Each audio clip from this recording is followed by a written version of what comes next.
موږ به ان شاء الله د شریعت په چوکاټ کې ښځو ته د کار او فعالیت اجازه ورکو. ښځې د ټولنې مهم عنصر ده او موږ دې ته په درناوي ګورو.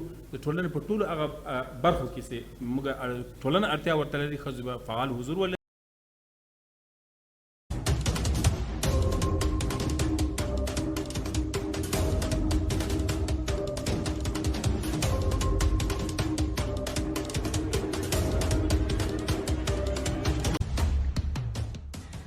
شبنم دوران یم د تیرو شپږو کلونو راهیسې دلته په افغانستان کې زه د خبریال یا د خبر څانګې د ویاندې په توګه دنده ترسره کوم.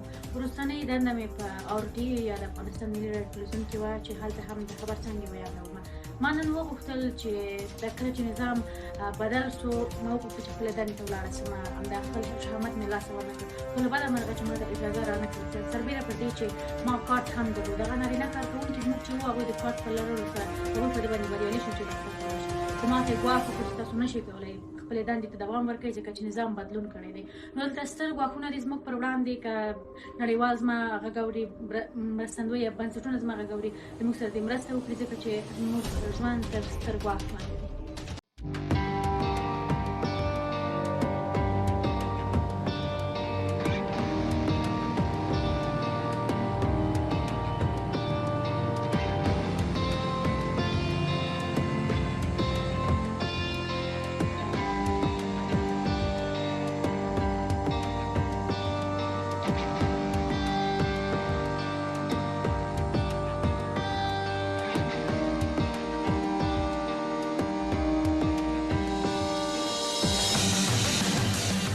من قصد فرار و جلاوطنی ندارم.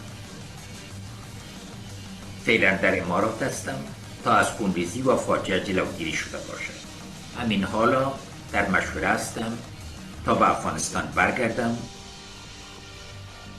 و به تلاش‌هایم برای تأمین عدالت، حاکمیت افغان‌ها بر کشورمان و اعاده ارزش‌ها و دستاوردهای واقعی اسلامی و ملی مردم افغانستان با هم مبارزه کنیم.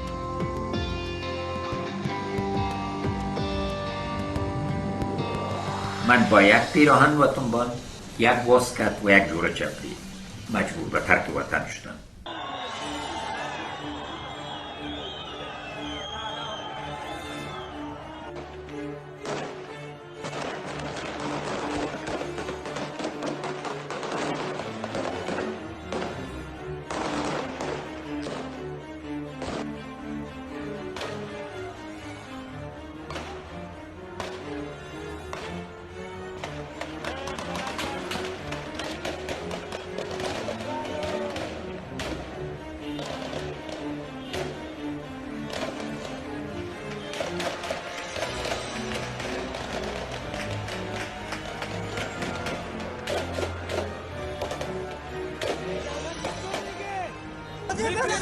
افغانستان اول نمبر دستور اولانه مو میوي دیش مرمي ما میوي مو به استفاده کتاب ایران دلری کودا دا ګوره سر قربانو خبر کودا اخر اول باندې حکومت راځي ان شاء الله.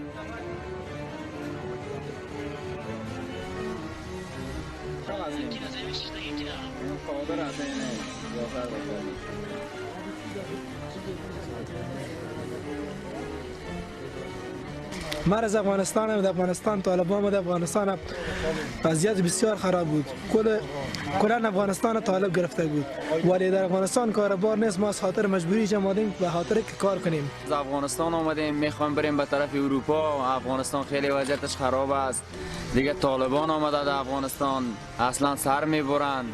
دیگه کاروبار نیست در افغانستان. بعد وقت بیچاره آواره شدیم. این مرزا را زده آمدیم و به اینجا رسیدیم.